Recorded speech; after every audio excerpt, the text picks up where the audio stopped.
एक नगर में एक अमीर सेठ रहा करता था। वो सेठ रोज सुबह उठकर पूजा पाठ करता और गरीबों को दान देता। अपने इस उदार व्यवहार और दया की भावना की वजह से सेठ सारे नगर में बहुत लोकप्रिय हो गया था। रोज सुबह सेठ के दरवाजे पर गरीब और भिखारियों की लंबी लाइन लग जाती थी। सेठ सबको दिल खोलकर दान देता। रामू और राजू नाम के दो गरीब भिखारी रोज सेठ के यहाँ दान लेने आते। राजा जब रामू को दान देता तो रामू सेठ की बहुत वाहवाही करता और सेठ को दुआएं देता। वही जब सेठ राजू को दान देता तो वह हर बार एक ही बात बोलता है, ईश्वर तू बड़ा दयालु है, तूने मुझे इतना सब कुछ दिया। सेठ को उसकी बात थोड़ी बुरी लगती। सेठ सोचता कि दान मैं देता हूँ और ये गुणगान उस ईश्वर का करता है। एक दिन सेठ की बेटी का जन्मदिन था।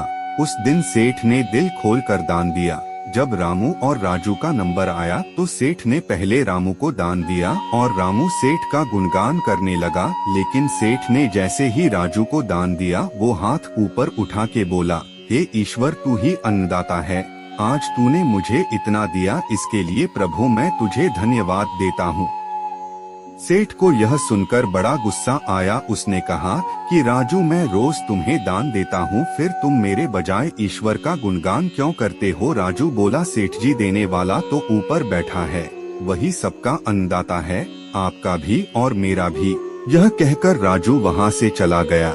अब सेठ ने राजू को सबक सिखाने की सोची।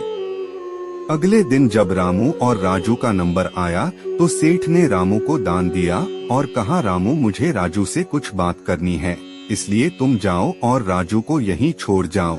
और हाँ, आज तुम अपने पुराने रास्ते से मत जाना, आज तुमको मेरी हवेली के किनारे से जाना है, जहाँ से सिर्फ मैं गुजरता हूँ।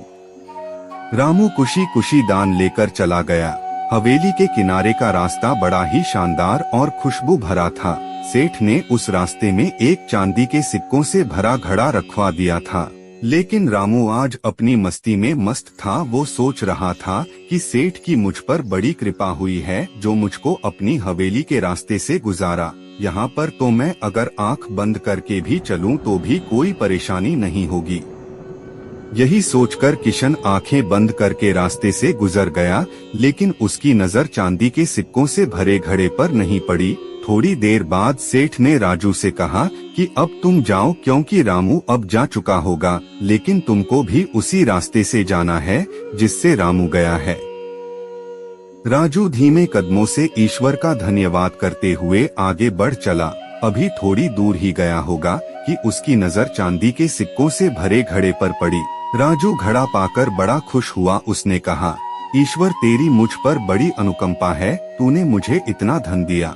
और वो घड़ा लेकर घर चला गया।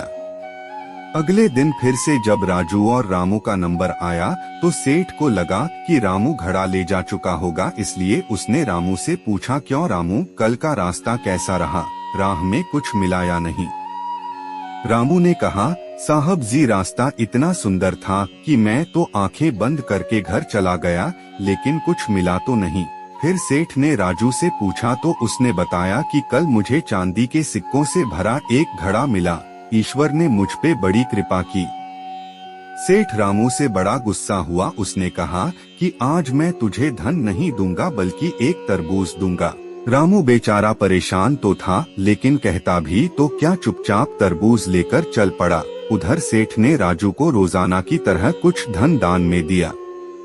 रामू ने सोचा कि इस तरबूज का मैं क्या करूंगा, और यही सोचकर वो अपना तरबूज एक फल वाले को बेच गया।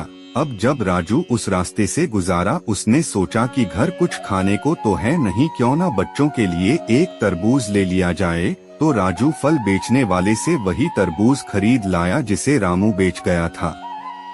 अब जैसे ही घर आकर राजू ने उस तरबूज को काटा तो देखा उसके अंदर सोने के सिक्के भरे हुए थे। राजू ये देखकर बड़ा प्रसन्न हुआ और ईश्वर का धन्यवाद देते हुए बोला, हे ईश्वर, आज तूने मेरी गरीबी दूर कर दी, तू बड़ा दयालु है, सबका अन्नदाता है। अगले दिन जब सेठ दान दे रहा था तो उसने देखा कि केवल अकेला रामू ही आया है, राजू नहीं आया। उसने रामू से पूछा तो रामू ने बताया कि कल भगवान की कृपा से राजू को एक तरबूज मिला जिसके अंदर सोने के सिक्के भरे हुए थे। वह तो अब संपन्न इंसान हो चुका है।